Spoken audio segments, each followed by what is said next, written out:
ಶ್ರೀ ಹರಿವಾಯ ಗುರುಭ್ಯೋ ನಮಃ. ಓಂ ವಂದೇ ವಿಷ್ಣುಂ ನಮಾಮಿ ಶ್ರಿಯಮಥ ಚ ಭುವಂ ಬ್ರಹ್ಮವಾಯೂ ಚ ವಂದೇ ಗಾಯತ್ರೀಂ ಭಾರತೀಂ ತಾಮಪಿ ಗರುಡಮನಂತಂ ಭಜೆ ರುದ್ರದೇವಂ ದೇವೀಂ ವಂದೇ ಸುಪರ್ಣೀಮಹಿಪತಿದಯಿತಾಂ ವಾರುಣೀಮಪ್ಯುಮಾಂ ತಾಂ ಇಂದ್ರಾದೀನ್ ಕಾಮಮುಖ್ಯಾನಪಿ ಸಕಲಸುರಾನ್ ತದ್ಗುರೂನ್ ಮದ್ಗುರೂಂಶ್ಚ ಅಭ್ರಮಂ ಭಂಗರಹಿತಂ ಅಜಡಂ ವಿಮಲಂ ಸದಾ ಆನಂದತೀರ್ಥಮತುಲಂ ಭಜೆ ತಾಪತ್ರಯಾಪಹಂ. ಸಾಧಿತಾ ಕಿಲ ಸತ್ತತ್ವಂ ಬಾಧಿತಾ ಕಿಲ ದುರ್ಮತಂ ಬೋಧಿತಾ ಕಿಲ ಸನ್ಮಾರ್ಗಂ ಮಾಧವಾಖ್ಯಯತಿಂ ಭಜೆ. ಸಂಸ್ಥಾನರಕ್ಷಣೆ ಶೂರಾನ್ ಪ್ರಸನ್ನಾನ್ ರಾಘವಾರ್ಚನೆ ಪ್ರಣಮಾಮಿ ಗುರೂನ್ ನಿತ್ಯಂ ಪ್ರಸನ್ನಶೂರಮಾಧವಾನ್. ಪ್ರಸನ್ನಶೂರಮಾಧವಕರಾಬ್ಜೋತ್ಥಾನ್ ಯತೀಶ್ವರಾನ್ ವೀರರಾಮರತಾನ್ ವಂದೇ ವಿದ್ಯಾಸಾಗರಮಾಧವಾನ್. ಪೃಥ್ವೀಮಂಡಲಮಧ್ಯಸ್ಥಾಃ ಪೂರ್ಣಬೋಧಮತಾನುಗಾಃ ವೈಷ್ಣವಾಃ ವಿಷ್ಣುಹೃದಯಾಃ ತಾನ್ ನಮಸ್ಯೆ ಗುರೂನ್ ಮಮ. ಆಪಾದಮೌಳಿಪರ್ಯಂತಂ ಗುರುಣಾಮಾಕೃತಿಂ ಸ್ಮರೇತ್ ತೇನ ವಿಘ್ನಾಃ ಪ್ರಣಶ್ಯಂತಿ ಸಿದ್ಧ್ಯಂತಿ ಚ ಮನೋರಥಾಃ.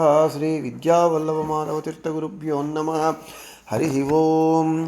ಓಂ ವಿಶ್ವಂ ವಿಷ್ಣುರ್ವಷಟ್ಕಾರೋ ಭೂತಭವ್ಯಭವತ್ಪ್ರಭುಃ ಭೂತಕೃದ್ಭೂತಭೃದ್ಭಾವೋ ಭೂತಾತ್ಮ ಭೂತಭಾವನಃ ಭೂತಭವ್ಯಭವನ್ನಾಥಃ ಪವನಃ ಪಾವನೋ ಅನಲಃ ಕಾಮಃ ಕಾಮಕೃತ್ ಕಾಂತಃ ಕಾಮಃ ಕಾಮಪ್ರದಃ ಪ್ರಭುಃ. ನಮ್ಮ ವಿಷ್ಣು ಸಹಸ್ರನಾಮ ಪಾಠದಲ್ಲಿ ನಿನ್ನೆ ಈ ದಿನ ನಾವು ಪವನಃ ಎಂಬುವಂತಹ ನಾಮವನ್ನು ಹೇಳ್ಕೊಳ್ತಾ ಎಲ್ಲವನ್ನೂ ಪವಿತ್ರಗೊಳಿಸುವವನು ಪವತೆ ಇತಿ ಪವನಃ ಅಂತ ಹೇಳ್ಕೊಳ್ತಾ ಇವತ್ತು ಇನ್ನು ಏವಂ ಸರ್ವದಾ ಸರ್ವತ್ರ ಸ್ವಭಾವಾದೇವ ಪುನಾತೀತಿ ಪವನಃ ಪವಿರ್ಗತ್ಯರ್ಥಃ ಅಂತ.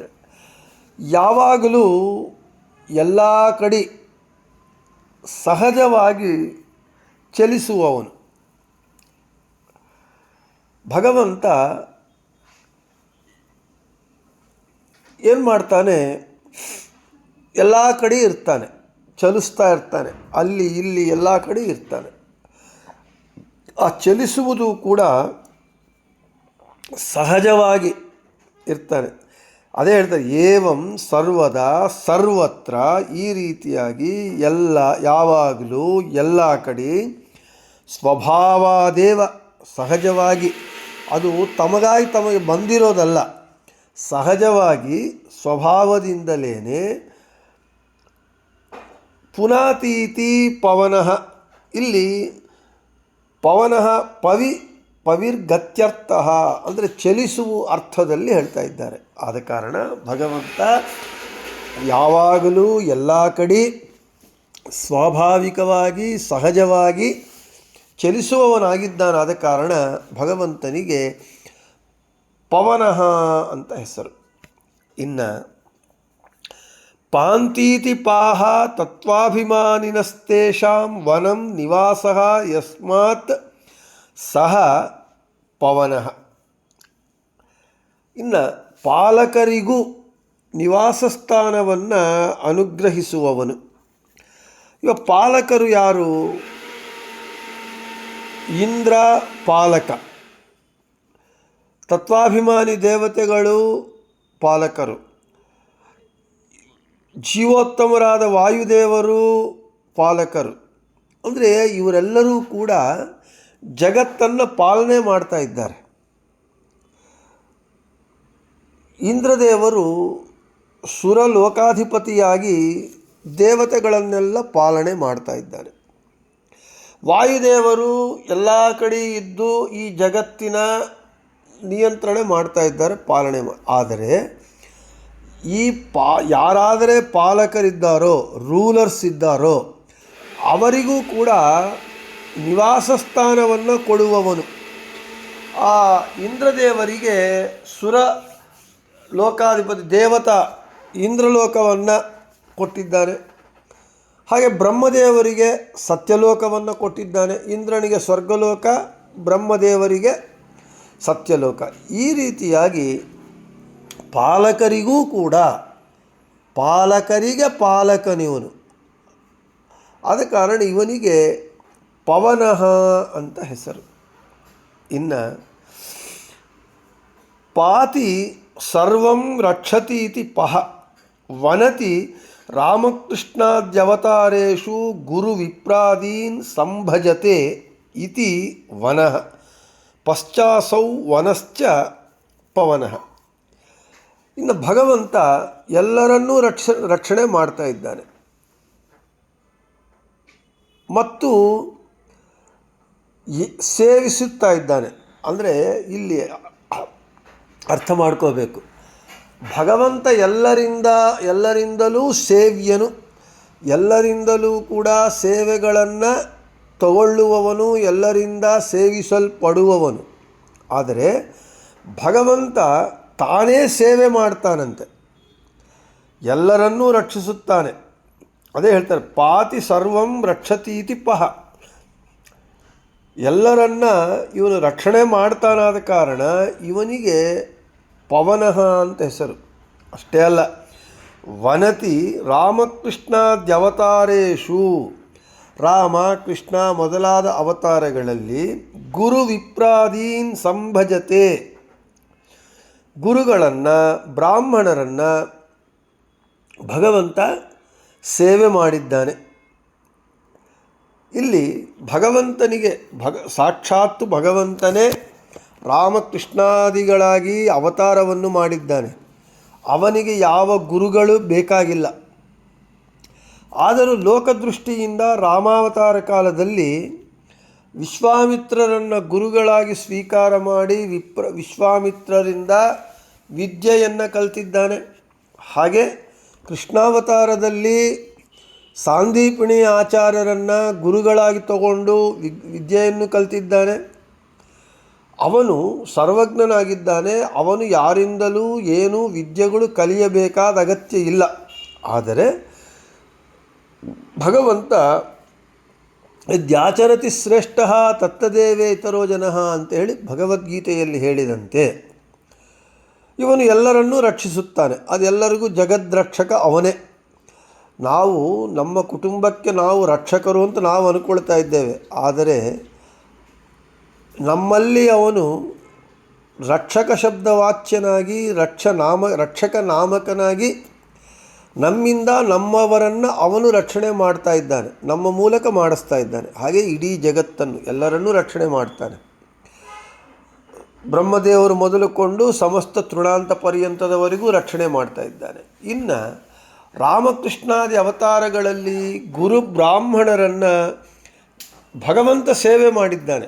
ಯಾಕೆ ಅಂಥೇಳಿದರೆ, ಭಗವಂತನಾದ ನಾನೇ ಬ್ರಾಹ್ಮಣರನ್ನು ಗುರುಗಳನ್ನು ನೀವು ಸೇವಿಸರಿ ಅಂತ ಲೋಕ ಶಿಕ್ಷಣಾರ್ಥಕ್ಕಾಗಿ ಮಾಡಿದ್ದಾನೆ.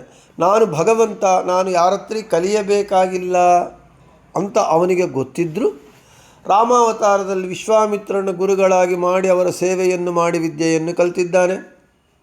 ಕೃಷ್ಣಾವತಾರದಲ್ಲಿ ಸಾಂದೀಪನಿ ಆಚಾರ್ಯರ ಹತ್ರ ಕಲಿತಿದ್ದಾನೆ. ಯಾಕೆ ಅಂದರೆ ಗುರುಗಳು ಎಂಬುದು ಲೋಕಕ್ಕೆ ವೇದ ಏನು ಹೇಳ್ತಾ ಇದೆ, ನಮಗೆ ಮಾತೃದೇವೋ ಭವ, ಪಿತೃದೇವೋ ಭವ, ಆಚಾರ್ಯ ದೇವೋ ಭವ, ಅತಿಥಿ ದೇವೋ ಭವ ಅಂತ ಹೇಳ್ತಾ ಇದೆ. ಗುರುಗಳನ್ನು ನೀನು ದೇವರಂತೆ ಪೂಜಿಸಬೇಕು. ಆದ ಕಾರಣ ನಾನೇ ಸರ್ವೋತ್ತಮ, ನಾನು ಮಾಡಿದ್ದನ್ನೆಲ್ಲರೂ ಆಚರಣೆ ಮಾಡ್ತಾರೆ. ಭಗವದ್ಗೀತೆಯಲ್ಲಿ ಭಗವಂತ ಹೇಳಿದ್ದಾನೆ. ತಾನು ಏನು ಹೇಳಿದ್ದಾನೆ ಆ ಹೇಳಿದ್ದನ್ನೇ ಭಗವಂತ ತಾನು ಆಚರಣೆ ಮಾಡ್ತಾ ಇದ್ದಾನೆ. ತನಗಾಗಿ ಅಲ್ಲ, ಲೋಕ ಶಿಕ್ಷಣಾರ್ಥಕ್ಕಾಗಿ. ಭಗವಂತನಾದವನೇ ಮಾಡಿದ್ದಾನೆ ಅಂತಂದ ಮೇಲೆ ನಾವು ಮಾಡಬೇಕು ಅಂತ ಲೋಕ ತಿಳ್ಕೊಂಡು ಆಚರಣೆ ಮಾಡುವುದಕ್ಕಾಗಿ ಗುರುಗಳನ್ನು ಪೂಜೆ ಮಾಡಿದ್ದಾನೆ, ಸೇವಿಸಿದ್ದಾನೆ. ಹಾಗೆ ಬ್ರಾಹ್ಮಣರನ್ನು ಸೇವಿಸಿದ್ದಾನೆ. ಅದೇ ಹೇಳ್ತಾರೆ, ಭಗವಂತ ಹೇಳ್ತಾನೆ, ಮಂತ್ರಾಧೀನಂತು ದೈವತಂ ತನ್ಮಂತ್ರಂ ಬ್ರಾಹ್ಮಣಾಧೀನಂ ಬ್ರಾಹ್ಮಣೋ ಮಮ ದೇವತಾ ಅಂತ ಹೇಳ್ತಾನೆ. ಈ ದೇವತೆಗಳೆಲ್ಲರೂ ಮಂತ್ರಗಳಿಗೆ ಅಧೀನರು. ಒಂದೊಂದು ಮಂತ್ರ ಹೇಳಿ ಒಂದೊಂದು ಆಹುತಿ ಹಾಕಿದಾಗ ಅವರು ಆ ಮಂತ್ರಕ್ಕೆ ಅಧೀನರಾಗಿ ಬಂದು ಬಿಡ್ತಾರೆ. ಅದಕ್ಕೆ ನಮಗೆ ಜನಮೇಜಯ ಸರ್ಪಯಾಗ ಮಾಡುವಾಗ ಒಂದೊಂದು ಸರ್ಪದ ಹೆಸರು ಹೇಳಿ ಸ್ವಾಹಾಕಾರ ಹೇಳಿದಾಗ ಆ ಸರ್ಪ ಬಂದು ಬೀಳ್ತಾ ಇತ್ತು. ತಕ್ಷಕನೂ ಸರದಿ ಬಂತು, ತಕ್ಷಕಾಯ ಸ್ವಾಹ ಅಂತಂದರು. ತಕ್ಷಕ ಬರಲಿಲ್ಲ. ಪುರೋಹಿತರು ದಿವ್ಯ ದೃಷ್ಟಿಯಿಂದ ನೋಡಿದರು. ತಕ್ಷಕ ತನ್ನನ್ನು ತಾನು ರಕ್ಷಿಸಿಕೊಳ್ಳುವುದಕ್ಕೆ ಇಂದ್ರನ ಸಿಂಹಾಸನವನ್ನು ಸುತ್ತುಕೊಂಡಿದ್ದ. ಆಗ ಸೇಂದ್ರಾಯ ತಕ್ಷಕಾಯ ಸ್ವಾಹ ಅಂದರು. ಇಂದ್ರ ತಕ್ಷಕ ಎಲ್ಲರೂ ಬಂದರು, ಇಬ್ಬರೂ ಬಂದರು. ಹಾಗೆ ಬ್ರಾಹ್ಮಣರು ಮಂತ್ರಸಿದ್ಧಿ ಹೊಂದಿರ್ತಾರೆ. ಮಂತ್ರಸಿದ್ಧಿ ಹೊಂದಿದವರು ನಿಜವಾದ ಬ್ರಾಹ್ಮಣರು. ಆ ಮಂತ್ರಸಿದ್ಧಿ ಯಾರು ಹೊಂದಿರ್ತಾರೋ ಅಂತಹ ಬ್ರಾಹ್ಮಣರು ಮಮ ದೇವತಾ, ನನಗೆ ದೇವತೆಗಳು, ನಾನು ಅವರನ್ನು ಪೂಜಿಸುತ್ತೇನೆ ಅಂಥೇಳಿ ಭಗವಂತ ಸ್ಪಷ್ಟವಾಗಿ ಹೇಳ್ತಾ ಇದ್ದಾನೆ. ಅದಕ್ಕೆ ನಮಗೆ ಏನು ಮಾಡಿದ, ಕೃಷ್ಣನಾಗಿ ಕುಚೇಲ, ಸುಧಾಮ, ಕುಚೇಲ, ಚೇಲ ಅಂದರೆ ವಸ್ತ್ರ, ಕು ಅಂದರೆ ಹರಿದೋದ ಛಿದ್ರವಾದ ವಸ್ತ್ರವನ್ನು ಉಟ್ಟುಕೊಂಡಿರುವವನು. ಅಂದರೆ ಒಳ್ಳೆಯ ವಸ್ತ್ರವೂ ಕಟ್ಟಿಕೊಳ್ಳಿಕ್ಕೆ ದುಡ್ಡಿಲ್ಲದೆ ಇರುವಷ್ಟು ಕಡು ದಾರಿದ್ರ್ಯ. ಆ ಕುಚೇಲ ಏನು ಮಾಡಿದ, ಹೆಂಡತಿ ಮಾತನ್ನು ಕೇಳಿ ತನ್ನ ಸ್ನೇಹಿತನಾದ ಕೃಷ್ಣನ ಹತ್ರಿಗೆ ಸಹಾಯಕ್ಕೆ ಅಂತ ಹೋದ. ಹೆಂಡತಿ ಚೆನ್ನಾಗಿ ಕೇಳಿಕೊಂಡ್ರೆ ಸರಿ. ಆವಾಗ ಹೋದ. ಒಂದು ಯಾವುದೋ ಹರಕು ಮಡಿಪಂಚಿಯಲ್ಲಿ, ಒಗದ ಮಡಿಪಂಚಿಯಲ್ಲಿ ಒಂದು 3 ಹಿಡಿ ಅವಲಕ್ಕಿಯನ್ನು ಮಾಡಿಕೊಟ್ರೆ ತೊಗೊಂಡು ಹೋದ. ಆಯಿತು. ನೋಡಿದ ಕೂಡಲೇ ಕೃಷ್ಣನಿಗೆ ಒಳಗೆ ಏನು, ಕೃಷ್ಣ ಮಹಾಸಾದರದಿಂದ ಅಭಿಮಾನದಿಂದ ಕರೆದ, ಕೂಡಿಸಿಟ್ಟ, ಸಿಂಹಾಸನದಲ್ಲಿ ಕೂಡಿಸಿಟ್ಟ. ತಾನೇ ಕೃಷ್ಣ ಈ ಸುಧಾಮನ ಕುಚೇಲನ ಪಾದಗಳನ್ನು ತೊಳೆದ. ಆ ಪಾದವನ್ನು ತನ್ನ ತಲೆ ಮೇಲೆ ಹಾಕ್ಕೊಂಡ. ಎಲ್ಲರೂ ಮಾಡಿದ, ಬೇಕಾದ್ದೆಲ್ಲ ಮಾಡಿದ. ಯಾಕೆ ಮಾಡಿದ? ತಾನು ಭಗವಂತನಾದರೂ ಕುಚೇಲ ಸಾಮಾನ್ಯ ಬ್ರಾಹ್ಮಣನಾದರೂ ಮಾಡಿದ. ಯಾಕೆ? ತಾನು ಹೇಳಿದ್ದಾನೆ, ಮಂತ್ರಾಧೀನಂತು ದೈವತಂ ತನ್ಮಂತ್ರಂ ಬ್ರಾಹ್ಮಣಾಧೀನಂ ಬ್ರಾಹ್ಮಣೋ ಮಮ ದೇವತಾ ಅಂತೇಳಿ. ನಾನೇ ಬ್ರಾಹ್ಮಣರನ್ನು ಪೂಜಿಸದೇ ಇದ್ದರೆ ಜನರು ಪೂಜಿಸೋದಿಲ್ಲ, ನನ್ನನ್ನೇ ಆದರ್ಶವಾಗಿ ತಗೊಳ್ತಾರೆ. ಆದ ಕಾರಣ ಲೋಕ ಶಿಕ್ಷಣಕ್ಕಾಗಿ ಕುಚೇಲನಿಗೆ ಬೇಕಾದ ಮರ್ಯಾದೆ ಮಾಡಿದ. ಹಾಗೆ ಶ್ರೀನಿವಾಸ ಕಲ್ಯಾಣದಲ್ಲಿ ಭೃಗು ಮಹರ್ಷಿಗಳು ಅದೇ ಆಯಿತು. ಭೃಗು ಮಹರ್ಷಿಗಳು ತ್ರಿಮೂರ್ತಿಗಳಲ್ಲಿ ಯಾರು ಸರ್ವೋತ್ತಮರು ಅಂತ ಯಜ್ಞಭೋಕ್ತ, ಯಜ್ಞ ಫಲವನ್ನು ಯಾರಿಗೆ ಕೊಡಬೇಕು ಅಂತ ತೀರ್ಮಾನ ಮಾಡ್ಕೋಬೇಕು ಅಂತ ಹೇಳಿ ಎಲ್ಲರೂ ಭೃಗು ಮಹರ್ಷಿಗಳನ್ನು ಕಳಿಸಿದಾಗ, ಇಲ್ಲಿ ಭೃಗು ಮಹರ್ಷಿಗಳನ್ನೇ ಯಾಕೆ ಕಳಿಸಿದರು ಅಂತ ಪ್ರಶ್ನೆ. ಬೇಕಾದಷ್ಟು ಋಷಿಗಳಿದ್ದಾರೆ. ಭೃಗುವನ್ನು ಯಾಕೆ? ಭೃಗು ಶಬ್ದಕ್ಕೆ ಶೀಘ್ರವಾಗಿ ಗಮನವುಳ್ಳವನು, ಅಂದರೆ ಬಹಳ ಸ್ಪೀಡಾಗಿ ಫಾಸ್ಟಾಗಿ ಅವರಿಗೆ ಗಮನ ಇರುತ್ತೆ. ಆದ ಕಾರಣ ಭೃಗು ಮಹರ್ಷಿಗಳನ್ನ ಕಳಿಸಿದರು. ಭೃಗು ಮಹರ್ಷಿಗಳು ಸರಿ ಹೋದರು. ಎಲ್ಲರಿಗೂ ಗೊತ್ತಿರೋ ಕಥೆ. ಕೈಲಾಸಕ್ಕೆ ಹೋದರು. ಅಲ್ಲಿ ಅವಮಾನ ಆಯಿತು, ಗಮನಿಸಲಿಲ್ಲ. ರುದ್ರದೇವರಿಗೆ ಶಾಪ ಕೊಟ್ಟರು. ಬ್ರಹ್ಮಲೋಕಕ್ಕೆ ಬಂದರು, ಅಲ್ಲಿ ಆಗಿಲ್ಲ, ಅಲ್ಲಿ ಶಾಪವನ್ನು ಕೊಟ್ಟರು. ವೈಕುಂಠಕ್ಕೆ ಬಂದರು. ವೈಕುಂಠಕ್ಕೆ ಬಂದಾಗ ವೈಕುಂಠದಲ್ಲಿ ಕೂಡ ಭಗವಂತ ಲಕ್ಷ್ಮೀ ಜೊತೆಗೆ ಏಕಾಂತವಾಗಿದ್ದ. 2 ಕಡೆ ಅವಮಾನ ಆಗಿತ್ತು. ಸಿಟ್ಟಿನಿಂದ ಬಂದರು ಭೃಗು ಮಹರ್ಷಿಗಳು. ತಮ್ಮ ಪಾದದಿಂದ ಭಗವಂತನ ವಕ್ಷಸ್ಥಲದ ಮೇಲೆ, ಯಾವ ವಕ್ಷಸ್ಥಲದಲ್ಲಿ ಆದರೆ ಲಕ್ಷ್ಮೀದೇವಿ ಇರ್ತಾಳೋ ಅಂತಹ ವಕ್ಷಸ್ಥಲದ ಮೇಲೆ ಒದ್ದರು. ಹಾಗೆ ಭಗವಂತ ಏನು ಮಾಡಿದ? ಏನು ವಿಕಾರವನ್ನು ಹೊಂದದೆ ಒಬ್ಬ ಸಾಮಾನ್ಯ ಋಷಿ ಬ್ರಾಹ್ಮಣ ಬಂದು ತನ್ನ ಪಾದದಿಂದ ತನ್ನ ವಕ್ಷಸ್ಥಲದ ಮೇಲೆ ತನ್ನ ಲಕ್ಷ್ಮೀದೇವಿಯ ವಾಸಸ್ಥಾನವಾದ ವಕ್ಷಸ್ಥಲದ ಮೇಲೆ ಒದ್ದಾಗ ಏನು ವಿಕಾರವನ್ನು ಹೊಂದದೆ ಆ ಭೃಗು ಮಹರ್ಷಿಗಳನ್ನು ಕೂಡಿಸಿಟ್ಟು ಅವರ ಕಾಲು ತೊಳೆದು ಪಾದ ತೊಳೆದು ಆ ಬ್ರಾಹ್ಮಣರ ಪಾದೋದಕವನ್ನು ತಲೆ ಮೇಲೆ ಹಾಕ್ಕೊಂಡು ಲಕ್ಷ್ಮೀದೇವಿ ಮೇಲೆ ಚೆಲ್ಲಿ ವೈಕುಂಠವೆಲ್ಲ ಚೆಲ್ಲಿದಂತೆ. ನಮಗೆ ಧರ್ಮರಾಜನಿಗೆ ಭೀಷ್ಮಾಚಾರ್ಯ ಹೇಳ್ತಾರೆ, ಧರ್ಮೋಪದಿ ಯದೀಚ್ಛಸಿ ಮಹಾರಾಜ ಸರ್ವತೀರ್ಥಾವಗಾಹನಂ ವಿಪ್ರಪಾದ ವಿನಿರ್ಮುಕ್ತಂ ತೋಯಂ ಅಂತ ಹೇಳ್ತಾರೆ. ಅದೇ ಹೇಳ್ತಾರೆ, ಹೇ ಮಹಾರಾಜ, ನಿನಗೆ ಎಲ್ಲ ತೀರ್ಥಗಳಲ್ಲಿ, ಭೂಮಂಡಲದಲ್ಲಿರುವ ಎಲ್ಲ ತೀರ್ಥಗಳಲ್ಲಿ ನಿನಗೆ ಅವಗಾಹನ ಸ್ನಾನ ಮಾಡಿ ಬರಬೇಕಾದಷ್ಟು ಪುಣ್ಯ ಬರಬೇಕು ಅಂತಿದ್ದರೆ ನೀನೇನು ಮಾಡ್ತೀಯ? ಭೂಮಂಡಲ ಎಲ್ಲ ತೀರ್ಥಗಳಿಗೆ ಹೋಗಿ ಬಿಂದು ಅವಗಾಹನ ಸ್ನಾನ ಮಾಡಲಿಕ್ಕೆ ಕಷ್ಟ ಆಗುತ್ತೆ. ಏನಿಲ್ಲ, ವಿಪ್ರಪಾದ ವಿನಿರ್ಮುಕ್ತಂತೋಯಂ ಶಿರಸಿಧಾರಯ. ಸದ್ಬ್ರಾಹ್ಮಣನ ಒಂದು ಪಾದವನ್ನು ತೊಳೆದು ಆ ಪಾದೋದಕವನ್ನು ತಲೆ ಮೇಲೆ ಹಾಕ್ಕೊಂಡ್ಬಿಟ್ರೆ ನಿಮಗೆ ಇಡೀ ಭೂಮಂಡಲದಲ್ಲಿರುವ ಎಲ್ಲ ತೀರ್ಥಗಳಲ್ಲಿ ಅವಗಾಹನ ಸ್ನಾನ ಮಾಡಿದ ಫಲ ಬರುತ್ತೆ ಅಂತ ಹೇಳ್ತಾರೆ. ಇದು ಶ್ರಾದ್ದ ಮಂತ್ರದಲ್ಲಿ ಬ್ರಾಹ್ಮಣರ ಒಂದು ಪೂಜೆ ಮಾಡುವಾಗ ಪಾದಪ್ರಕ್ಷಾಳನ ಹೇಳ್ತಾರೆ. ಹಾಗೆ ಆ ಭಗವಂತ ತಾನು ಅದಕ್ಕೆ ಬ್ರಾಹ್ಮಣರು, ಸದ್ಬ್ರಾಹ್ಮಣರು, ದೇವತೆಗಳು, ಅವರನ್ನು ನಾವು ಪೂಜಿಸಬೇಕು, ಅತಿಥಿ ದೇವೋಭವ ಅಂತ ಹೇಳಿ ಭಗವಂತ ಏನು ಮಾಡಿದ? ಶ್ರೀನಿವಾಸ ಕಲ್ಯಾಣದಲ್ಲಿ ಭೃಗು ಮಹರ್ಷಿಗಳ ಪಾದವನ್ನು ತೊಳೆದು ಪೂಜೆ ಮಾಡಿದ. ಕೃಷ್ಣಾವತಾರ ಕಾಲದಲ್ಲಿ ಕೃಷ್ಣನಾಗಿ ಬ್ರಾಹ್ಮಣನಾದ ಕುಚೇಲನಿಗೆ ಸನ್ಮಾನ ಮಾಡಿದ. ಆದ ಕಾರಣ ಎಲ್ಲವರನ್ನೂ ರಕ್ಷಿಸುವವನು. ಹಾಗೆ ಗುರುಗಳನ್ನು, ಬ್ರಾಹ್ಮಣರನ್ನು ಸೇವಿಸುವವನು. ಅದಕ್ಕೆ ಅವನು ಸೇವ್ಯ ಸೇವಕ. ಸೇವೆಯನ್ನು ತಗೊಳ್ತಾನೆ ಸೇವ್ಯನಾಗಿ, ಸೇವಕನಾಗಿ ಸೇವೆಯನ್ನು ಮಾಡ್ತಾನೆ. ಆದ ಕಾರಣ ಇವನಿಗೆ ಪವನಃ ಅಂತ ಹೆಸರು ಬಂದಿದೆ ಅಂತ ಹೇಳಿ ಇನ್ನು ಜಿಜ್ಞಾಸೆ. ಭಗವಂತನು ತನ್ನ ಪವನ ನಾಮವನ್ನು ಮುಖ್ಯ ವಾಯುದೇವರಿಗೆ ಕೊಟ್ಟಿದ್ದಾರೆ. ಅದೇ ಹೇಳ್ತಾ ಇದ್ದಾರೆ, ಮುಖ್ಯ ವಾಯುದೇವರಿಗೆ ಪವನವನ್ನು ಹೆಸರನ್ನು ಕೊಟ್ಟಿದ್ದಾರೆ. ಪವನಃ ಅಂತೇಳಿ ವಾಯುದೇವರಿಗೂ ಹೆಸರು. ತನ್ನ ಹೆಸರು ವಾಯುದೇವರಿಗಿದೆ. ಆದ ಕಾರಣ ವಾಯುದೇವರಿಗೂ ಭಗವಂತನ ಜೊತೆಗೆ ಸಾದೃಶ್ಯ ಬಂತು, ವಾಯುದೇವರ ಸಮಾನ ಬಂತು ಅಂತ ನೀವು ಹೇಳ್ತೀರಾ ಅಂದರೆ ಖಂಡಿತವಾಗಿ ಅಲ್ಲ. ಯಾಕೆ ಅಂತ ಹೇಳಿದರೆ, ವಾಯುದೇವರು ಪರಮ ಭಾಗವತೋತ್ತಮರು. ವಾಯುದೇವರು ಮಾಡಿದಷ್ಟು ಭಕ್ತಿ ಭಗವಂತನಲ್ಲಿ ಯಾರೂ ಮಾಡಲಿಕ್ಕಾಗಲ್ಲ. ಅವರು ಭಗವಂತನಲ್ಲಿ ಶಶ್ವದೇಕ ಪ್ರಕಾರವಾಗಿ ಅವಿಚ್ಛಿನ್ನವಾದಂತಹ ಭಕ್ತಿಯನ್ನು ಯಾವಾಗೂ ಮಾಡುವವರು. ಭಗವಂತನಲ್ಲಿ ದ್ವೇಷ ಮಾಡುವುದಿಲ್ಲ, ಪಾಪಕರ್ಮ ಮಾಡುವುದಿಲ್ಲ. ಆದ ಕಾರಣ ಅವರು ಪರಿಶುದ್ಧರು. ಆದ ಕಾರಣ ಅವರು ಪರಶುಕ್ಲತ್ರಯದಲ್ಲಿ ಸೇರಿದ್ದಾರೆ. ಈ ರೀತಿಯಾಗಿ ವಾಯುದೇವರಿಗೆ ಆ ಶುದ್ಧತ್ವ, ಪರಿಶುದ್ಧತ್ವ ವಾಯುದೇವರಲ್ಲಿ ಇರೋದರಿಂದ ಭಗವಂತನಲ್ಲಿ ಆ ಪರಿಶುದ್ಧತ್ವ ಇದೆ, ವಾಯುದೇವರಲ್ಲಿ ಇದೆ. ಅದರ ಪ್ರಯುಕ್ತವಾಗಿ ಭಗವಂತ ವಾಯುದೇವರಿಗೆ ಪವನಃ ಎಂಬುವಂತಹ ನಾಮವನ್ನು ಕೊಟ್ಟಿದ್ದಾನೆ. ಅಷ್ಟೇ ಹೊರತು ವಾಯುದೇವರು, ಪವನ ಶಬ್ದವಾಚ್ಯರಾದ ವಾಯುದೇವರು ಪವನ ಶಬ್ದವಾಚ್ಯನಾದ ಭಗವಂತನಿಗೆ ಯಾವತ್ತಿಗೂ ಸಮಾನವಾಗುವುದಿಲ್ಲ. ಇದಕ್ಕಿನ್ನೊಂದು ದೃಷ್ಟಾಂತ, ಭಗವಂತ ಸರ್ವಜ್ಞ. ನಮ್ಮ ವಾಯುದೇವರ ಅವತಾರವಾದ ಮಧ್ವಾಚಾರ್ಯರು ಸರ್ವಜ್ಞಾಚಾರ್ಯರೇ.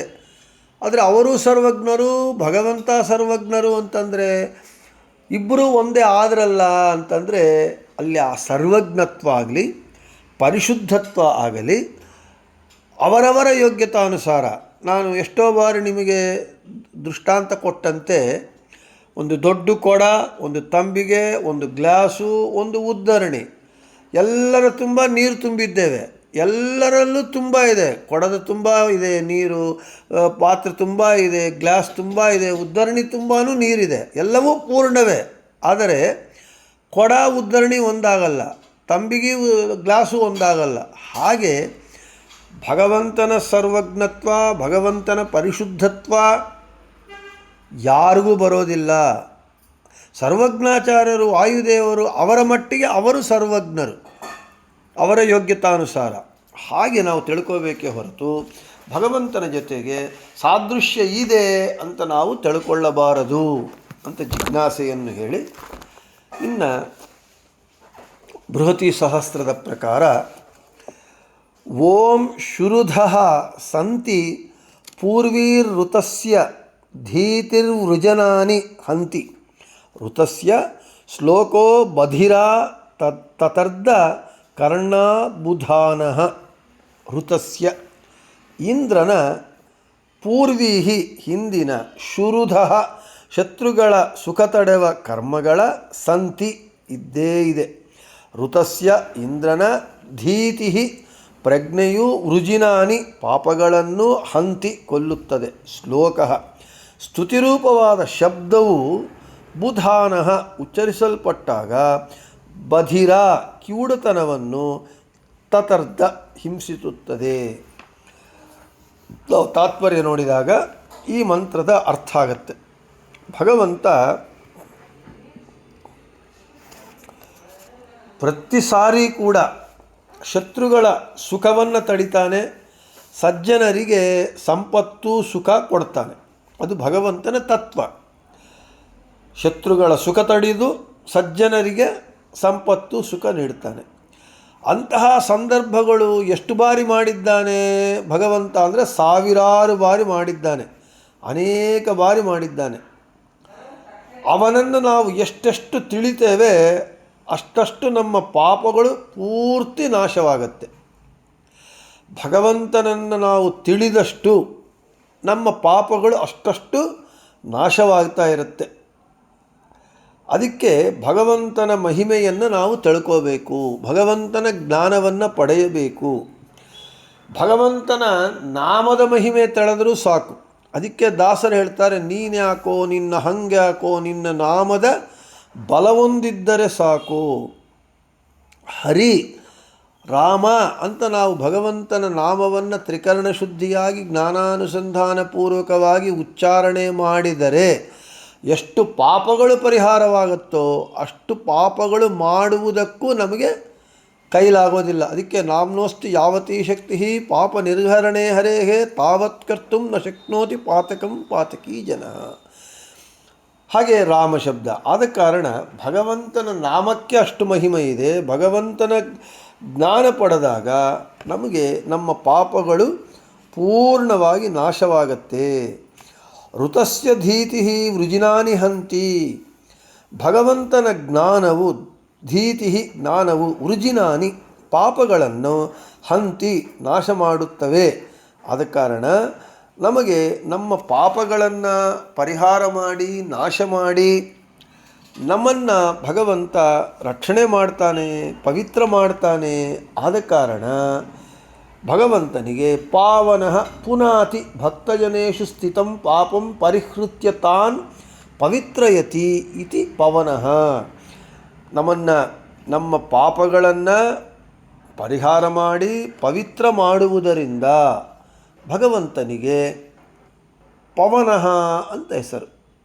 ಅದಕ್ಕೆ ಭಕ್ತಜನೇಷು ಸ್ಥಿತಂ ಪಾಪಂ ಪರಿಹೃತ್ಯ, ಭಕ್ತಜನರಲ್ಲಿರುವ ಪಾಪವನ್ನು ಪರಿಹೃತ್ಯ ಪರಿಹಾರ ಮಾಡಿ ತಾನ್ ಪವಿತ್ರಯತಿ ಆ ಭಕ್ತರನ್ನು ಪವಿತ್ರನನ್ನಾಗಿ ಮಾಡ್ತಾನಾದ ಕಾರಣ ಭಗವಂತನಿಗೆ ಪವನಃ ಅಂತ ಹೆಸರು ಅಂತ ಹೇಳ್ತಾ ಇವತ್ತಿಗೆ ಮುಗಿಸಿ ಇನ್ನು 4 ನಿಮಿಷ ಇದಾದ ಕಾರಣ ನಾಳೆ ಪಾವನಃ ಪವನಃ ಪಾವನಃ ಹೆಸರುಗಳೆಲ್ಲ ನಮಗೆಲ್ಲ ಒಂದೇ ಇದ್ದಾಗ ಅನಿಸತ್ತೆ.